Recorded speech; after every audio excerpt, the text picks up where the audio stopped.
ഗംഗാതരംഗരമണീയ ജടാകലാപം ഗൗരീ നിരന്തര വിഭൂഷിത വാമഭാഗം നാരായണ പ്രിയമനന്തമതാപഹാരം വാരാണസീപുരപതിം ഭജ വിശ്വനാഥം. നമസ്കാരം. ഇന്ന് ധനുമാസത്തിലെ തിരുവാതിരയാണ് അല്ലെ. അപ്പോൾ ഇഷ്ടപുരുഷനായ മഹാദേവനെ ഭർത്താവായി ലഭിക്കുന്ന പാർവതി ദേവി ആ സന്തോഷം കുളിച്ചും തുടിച്ചും ആഘോഷിച്ച ദിവസമാണ്. അതുകൊണ്ട് തന്നെ ഇന്ന് സുമംഗലിയായ സ്ത്രീകൾക്കും സുമംഗലി ആവാൻ പോകുന്ന പെൺകുട്ടികൾക്കൊക്കെ വളരെ വിശിഷ്ടമായ ദിവസം തന്നെയാണ്. ഹൈന്ദവർക്കിടയിൽ വളരെയധികം വിശിഷ്ടമായ ഒരു ഉത്സവം തന്നെയാണ് തിരുവാതിര എന്ന് പറയുന്നത്. ധനുമാസത്തിലെ തിരുവാതിര നാളിലാണ് ഈ ഒരു ആഘോഷം നമ്മൾ നടത്തുന്നത്. അത് അംബാദേവിയെ ആരാധിച്ചുകൊണ്ടാണ് ഈ ഒരു ആഘോഷം നമ്മൾ നടത്താറുള്ളത്. അതുകൊണ്ട് തന്നെ അമ്പാവാടൽ എന്നുള്ളൊരു പേരും കൂടെ ഈ ഒരു ആഘോഷത്തിനുണ്ട്.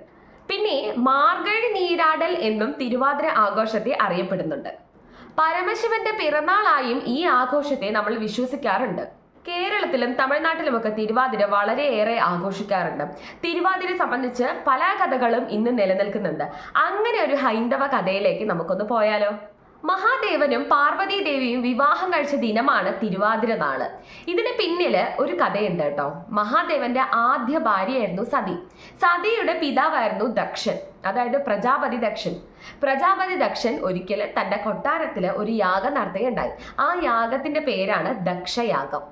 33 ദേവാദി ദേവന്മാരെയും ആ ഒരു യാഗത്തിനായി അവിടെ ക്ഷണിച്ചിട്ടുണ്ടായിരുന്നു കേട്ടോ. പക്ഷെ ശിവപാർവതിമാരെ മാത്രമാണ് അവിടെ ക്ഷണിക്കാതിരുന്നത്.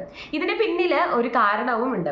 വൈഷ്ണവ വിശ്വാസിയായിരുന്നു പ്രജാപതി ദക്ഷൻ. അതുകൊണ്ട് തന്നെ തൻ്റെ പ്രിയപുത്രി സതീദേവി ശിവനായ, അതായത് മഹാദേവനെ വിവാഹം കഴിച്ചതിൽ ഭയങ്കരമായ എതിർപ്പും അദ്ദേഹത്തിനുണ്ടായിരുന്നു. ഈ യാഗത്തിനെ കുറിച്ച് അറിഞ്ഞ സതീദേവി കൈലാസത്തിൽ മഹാദേവനോട് അച്ഛന്റെ യാഗത്തിൽ പങ്കെടുക്കാൻ പോകണമെന്ന് വളരെയേറെ വാശി പിടിക്കുകയുണ്ടായി. പക്ഷെ ഭഗവാൻ ശിവശങ്കരൻ പറഞ്ഞു, ഒരിക്കലും ക്ഷണിക്കാത്തൊരു സ്ഥലത്തേക്ക് അതിഥിയായി കയറി ചെല്ലുന്നത് നമുക്കൊരിക്കലും ശോഭകരമാവില്ല, അതായത് നമ്മുടെ ജീവിതത്തിന് ഒരിക്കലും ഒരു ശോഭന ഉണ്ടാക്കുകയില്ല എന്ന്. പക്ഷേ ഭർത്താവിന്റെ വാക്കിനെ മറികടന്നുകൊണ്ട് സതീദേവി ദക്ഷയാഗത്തിൽ പങ്കെടുക്കാനായി പോയി. അങ്ങനെ ദക്ഷയാഗത്തിനെത്തുന്ന സതീദേവി കാണുന്നത് എന്താണ്? 33 ദേവന്മാരും അവിടെ ഉപവിഷ്ടരായിട്ടുണ്ട്. താനും തന്റെ ഭർത്താവും മാത്രമില്ല. എന്തുകൊണ്ട് തന്നെയും തന്റെ ഭർത്താവിനെയും ക്ഷണിച്ചില്ല എന്ന് ഉള്ളൊരു ചോദ്യം അവിടെ ഉന്നയിച്ചപ്പോൾ അങ്ങേയറ്റമേറിയ അപമാനമാണ് സഹിക്കേണ്ടി വന്നത്. മാത്രമല്ല ഭഗവാൻ ശിവശങ്കരനെ വളരെയധികം നിന്ദിച്ച് സംസാരിക്കുകയും ചെയ്തു. ഈ ഒരു സങ്കടം, അതായത് അപമാന ഭാരത്തിന്റെ സങ്കടം സഹിക്കാൻ വയ്യാതെ തന്നെ സതീദേവി അന്ന് ആ ഹോമകുണ്ടത്തിൽ ചാടി ദേഹത്യാഗം ചെയ്യുകയാണ് ചെയ്യുന്നത്. അങ്ങനെ ഈ സംഭവം അറിഞ്ഞ് ഭഗവാൻ ശിവശങ്കരൻ ദക്ഷയാഗത്തിന് എത്തുകയാണ് ചെയ്യുന്നത്. അവിടെ എത്തുന്ന ശിവശങ്കരൻ എന്താണ് കാണുന്നത്? ദേഹത്യാഗം ചെയ്ത് കടക്കുന്ന സതീദേവിയാണ് കാണുന്നത്. ഇത് കാണുന്ന ശിവശങ്കരൻ തന്റെ ജട മുറിച്ചെറിഞ്ഞ് ഉഗ്രതാണ്ഡവമാടുകയാണ് ചെയ്യുന്നത്. പോരാത്തതിന് ദക്ഷന്റെ തല അറുത്ത് മാറ്റുകയും ചെയ്തു. പിന്നീട് തന്റെ ഇഷ്ടപ്രാണേശ്വരിയായ സതീദേവിയുടെ വിരഹ ദുഃഖത്താൽ അങ്ങേയറ്റം വർഷങ്ങളോളം ഭഗവാൻ ശിവശങ്കരൻ തപസ് അനുഷ്ഠിക്കുകയാണ് ചെയ്യുന്നത്. ഇതേ സമയത്താണ് സതീദേവിയുടെ പുനർജന്മമായി പാർവതി ദേവിയായി പർവ്വത നരേശനായ ഹിമവാന്റെ മകളായി ജനിക്കുന്നത്. പർവ്വത നരേശൻ എന്ന് പറഞ്ഞാൽ ഹിമാലയത്തിന്റെ രാജാവാണ് ഹിമവാൻ. പർവ്വതത്തിന്റെ രാജാവ്, പർവ്വത നിരകളുടെ രാജാവാണ് ഹിമവാൻ. പർവ്വത നരേശനായ ഹിമവാന്റെ പുത്രിയായ പാർവതി ദേവി ആയിട്ടാണ് സതീദേവി പുനർജനിക്കുന്നത്. അങ്ങനെ പാർവതി ദേവിയുടെ ജന്മോദ്ദേശം തന്നെ തൻ്റെ അച്ഛൻ്റെയും അമ്മയുടെയും അനുവാദ പ്രകാരം ഭഗവാൻ ശിവശങ്കരനെ വിവാഹം കഴിച്ച് ഭർത്താവായി സ്വീകരിക്കണമെന്നായിരുന്നു. ഈ കാര്യങ്ങളൊക്കെ നടന്നുകൊണ്ടിരിക്കുന്ന സമയത്താണ് താരകാസുരൻ ദേവന്മാരെ ആക്രമിക്കുന്നത്. താരകാസുരന് ഒരു വരമുണ്ട് കേട്ടോ. അതായത് ശിവനും പാർവതിക്കും ഉണ്ടാവുന്ന പുത്രനെ മാത്രമേ താരകാസുരനെ വധിക്കാൻ കഴിയുള്ളൂ എന്ന്. ഭഗവാൻ ശിവശങ്കരൻ വിരഹ ദുഃഖത്തിലിരിക്കുന്നത് അറിഞ്ഞുകൊണ്ട് തന്നെയാണ് താരകാസുരൻ ഈ ഒരു വരം വാങ്ങുന്നത്. അങ്ങനെ താരകാസുരന്റെ ശല്യം സഹിക്കവയ്യാതെ ദേവന്മാരെല്ലാവരും ചേർന്ന് ശിവപാർവതിമാരെ ഒന്നിപ്പിക്കാനുള്ള ശ്രമങ്ങൾ നടത്തുകയാണ് ചെയ്യുന്നത്. ഈ സമയമാവട്ടെ പാർവതി ദേവി കടുത്ത തപസ്സിലാണ്. എന്തിനാണ്? ശിവശങ്കരനെ വിവാഹം കഴിക്കാൻ, ഭഗവാൻ ശിവശങ്കരനെ ഭർത്താവായി ലഭിക്കാൻ വേണ്ടി കടുത്ത ഒരു തപസ്സിലാണ് പാർവതി ദേവി. അതേപോലെ തന്നെയാണ് ഭഗവാൻ ശിവശങ്കരനും. പൂർണ്ണമായിട്ടുള്ള ഒരു തപസ് അനുഷ്ഠിക്കുകയാണ് ശിവശങ്കരൻ. ശിവശങ്കരൻ വിരഹ ദുഃഖത്തിന്റെ മേലെയാണ് ഈ ഒരു തപസ് അനുഷ്ഠിക്കുന്നത്. അങ്ങനെ ദേവന്മാരെല്ലാവരും കൂടെ ചേർന്ന് കാമദേവനെ ഈ വിവരം അറിയിക്കുകയാണ് ചെയ്യുന്നത്. കാമദേവൻ തൻ്റെ പഞ്ചബാണം, തൻ്റെ പുഷ്പബാണം ഉപയോഗിച്ച് ഭഗവാൻ ശിവശങ്കരനിൽ അനുരാഗം, പ്രേമം എന്നുള്ളൊരു വികാരം ഉണ്ടാക്കിയെടുക്കുകയാണ് ചെയ്യുന്നത്. കാമദേവന്റെ പഞ്ചബാണം ഏൽക്കുന്ന മഹാദേവൻ ഉടനെ തന്നെ തപസ്സിൽ നിന്ന് എഴുന്നേറ്റ് കാമദേവനെ വധിക്കുകയാണ് ചെയ്യുന്നത്. കാമദേവന്റെ ഭാര്യയായിരുന്നു രതിദേവി. തന്റെ ഭർത്താവിന്റെ വിരഹ ദുഃഖത്തിൽ ഏറെ വിഷമിച്ചിരിക്കുകയായിരുന്നു രതിദേവി. രതിദേവിയുടെ വിഷമം സഹിക്കാൻ വയ്യാതെ ദേവസ്ത്രീകളും രതിദേവിയും ഭഗവാൻ ശിവശങ്കരനെ വ്രതമെടുത്ത് പ്രാർത്ഥിക്കാൻ തുടങ്ങി. അവരുടെ പ്രാർത്ഥനയിൽ പൂർണ്ണ സംപ്രീതനായ ഭഗവാൻ ശിവശങ്കരൻ കാമദേവനെ പുനർജീവിപ്പിക്കുകയും ചെയ്തു. പിന്നീട് ഭഗവാൻ ശിവശങ്കരന് പാർവതി ദേവിയോട് അനുരാഗം തോന്നുകയും തന്റെ പത്നിയായി, അതായത് വാമഭാഗമായി ദേവിയെ സ്വീകരിക്കുകയും ചെയ്യുന്നു. താൻ ആഗ്രഹിച്ച ഒരു വ്യക്തിയെ, തന്റെ പ്രാണേശ്വരനെ വരനായി കിട്ടിയതിന്റെ സന്തോഷത്തിൽ പാർവതി ദേവി വനത്തിനുള്ളിലൂടെ തുടിച്ചും കുളിച്ചും നീരാടിയും വെറ്റില ചവച്ചും പഴങ്ങൾ ഭക്ഷിച്ചും ആടിപ്പാടി സന്തോഷിച്ച് കേശാലങ്കാരം നടത്തി സർവാലങ്കാരം നടത്തിയും ഊഞ്ഞാലാടിയുമാണ് ഈ ഒരു സന്തോഷം ആഘോഷിക്കുന്നത്. ഈ ഒരു ആഘോഷത്തിന്റെ പ്രതീകമായിട്ടാണ് സുമംഗലികളായ സ്ത്രീകളും ഇനി സുമംഗലികളാവാൻ പോകുന്ന സ്ത്രീകളും തന്റെ ഭർത്താവിന്റെ സൗഖ്യത്തിനും അതേപോലെ തന്നെ ദീർഘ ദാമ്പത്യത്തിനും വേണ്ടി തിരുവാതിര നോയമ്പ് എടുക്കുന്നത്.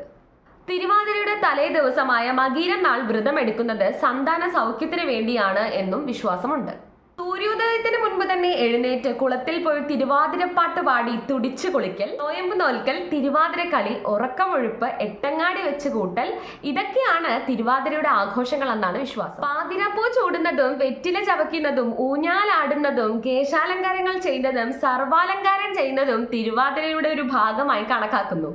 പണ്ട് കാലത്ത് ഒരു ഗ്രാമത്തിലുള്ള എല്ലാ സ്ത്രീകളും ഒരു തറവാട്ടിൽ ഒത്തുകൂടിയാണ് തിരുവാതിര ആഘോഷിക്കാറുള്ളത്. പക്ഷെ ഇന്ന് അത് സ്ത്രീകളെല്ലാവരും അവരവരുടെ ഭവനങ്ങളിൽ തന്നെ ആക്കുന്നു എന്നാണ് വിശ്വാസം. പണ്ട് കാലത്തൊക്കെ തിരുവാതിരയുടെ ഒരാഴ്ച മുമ്പ് തന്നെ തിരുവാതിര ആഘോഷങ്ങൾ തുടങ്ങാറുണ്ട്. വെള്ളത്തിൽ പോയി തുടിച്ചു കുളിച്ചാണ് ഗംഗാദേവി ഉണർത്തിയാണ് തിരുവാതിര ആഘോഷത്തിന്റെ തുടക്കം. വെള്ളത്തിൽ കൈകൊണ്ടടിച്ച് ഒരു പ്രത്യേക തരത്തിലുള്ള ശബ്ദങ്ങൾ ഉണ്ടാക്കുന്നതിനെയാണ് തുടിച്ചുകുളി എന്ന് ഉദ്ദേശിക്കുന്നത്.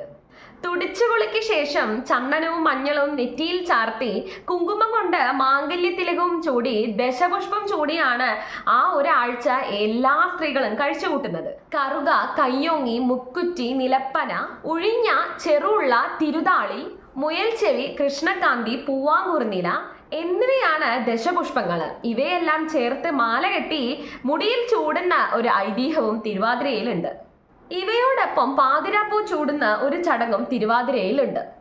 ഇതിനുശേഷം തിരുവാതിര കളിയും പാർവതി ദേവി ശിവശങ്കരനെ വെറ്റില ചവച്ച് കാത്തിരുന്നതിന്റെ പ്രതീകമായി സുമംഗലിയായ സ്ത്രീകൾ വെറ്റില ചവയ്ക്കുന്ന ഒരു സമ്പ്രദായം ഉണ്ട്.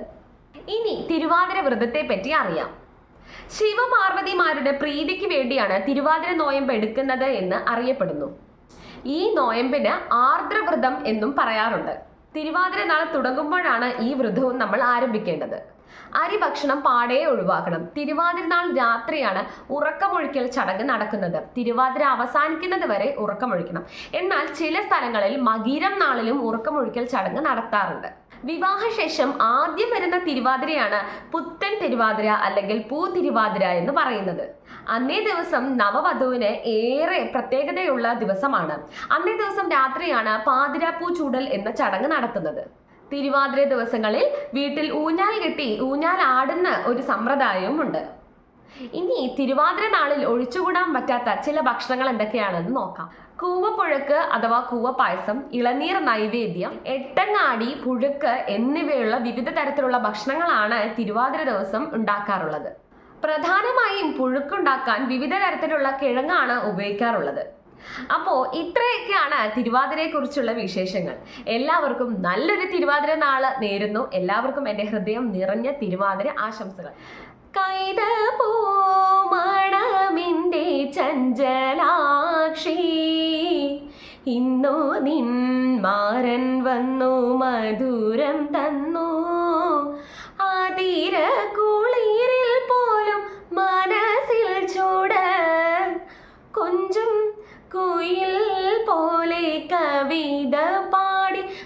മൃദുമധുമൊഴി കൈതപ്പൂ മണമെന്റെ ചഞ്ചലാക്ഷി. ഇന്നു നിൻ മാരൻ വന്നു മധുരം തന്നു. ആതിര കുളിരിൽ പോലും മനസ്സിൽ ചൂട്. കൊഞ്ചും കുയിൽ പോലെ കവിത പാടും മൃദുമധുമൊഴി